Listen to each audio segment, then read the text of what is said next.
আমি ডাক্তার খান হাসানুজ্জামান মেডিসিনের প্র্যাকটিশনার। খান মেডি একাডেমি থেকে সবাইকে শুভেচ্ছা। ডাক্তারি জ্ঞানে ডাক্তারি পরামর্শ সবার জন্যই। কখন ডাক্তারের কাছে আসতে হবে, কখন আসবেন না। আজকে আলাপ করব জন্ডিস নিয়ে। খাবারে একটু গন্ধ লাগলো, বমি বমি ভাব লাগলো, এগুলোকে জন্ডিস বলে না। আবার প্রস্রাব হলুদ হয়ে গেল, জন্ডিস বলে দৌড়ে চলে গেলাম কবিরাজের বাড়ি, এটাও জন্ডিস বলে না। প্রস্রাবের নর্মাল রঙই হলুদ। যদি পানি কম খাওয়া হয় অথবা প্রচুর ঘাম যদি হয়, প্রস্রাব ঘন হয়ে গেলে হলুদ হবে, কিন্তু জন্ডিস বলে না এটা। আবার এই যে বমি বমি লাগা বা গন্ধ লাগা, এটা পেটের অনেক অসুখই হতে পারে, তাই বলে এটা সব জন্ডিসের দোষ না। তাহলে জন্ডিসটা কি? জন্ডিসটা দেখতে হয় চোখে, অর্থাৎ চোখের যে কালো মণির উপরে সাদা অংশ, এটা রোদের আলোতে দেখতে হয়, ঘরের আলোতে না। তারপরে যদি জন্ডিস শিওর হওয়া যায়, এটাকে করতে হবে, শিওর হতে হবে রক্ত পরীক্ষা করে, এটা ডাক্তারের পরামর্শ নিয়ে।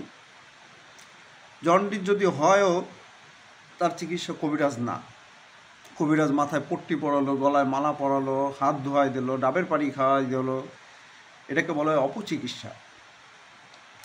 জন্ডিস বিভিন্ন রকমের হতে পারে, রক্তের কারণে হতে পারে, রক্তের কোষ ভেঙে গেলে হতে পারে, সেক্ষেত্রে রক্ত শূন্যতা দেখা দিতে পারে, লিভার বড় হয়ে যেতে পারে, স্প্লিনও বড় হয়ে যেতে পারে।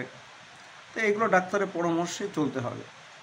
আবার আরেক ধরনের জন্ডিস আছে, সেটা হচ্ছে যে পিত্তথলির কারণে বা পিত্তথলির নালী ব্লক হয়ে গেলে, সেক্ষেত্রে জন্ডিসটা অনেক ডিপ হয়, অনেক ঘন হয়ে যায়, অনেক বেশি গাঢ় বর্ণের চোখ হলুদ হয়ে যাবে, শরীরটা চুলকাবে, পায়খানাটা একটু সাদা হয়ে যাবে।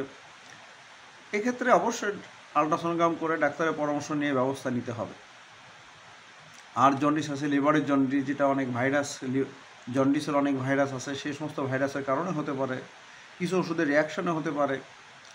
এই সমস্ত জন্ডিসের নিয়ম হচ্ছে যে এটা বিশ্রাম নিলে ভালো হয়ে যায়। এর জন্য কবিরাজির ওই দৌড়ঝাঁপ করার দরকার হয় না। যে জন্ডিস বিশ্রাম নিলে ভালো হয়ে যায়, আপনি ভালো হয়ে যায়, কবিরাজ যা করে তাতে কবিরাজের নাম বাড়ে।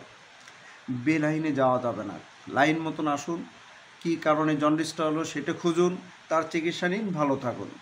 সবাইকে ধন্যবাদ।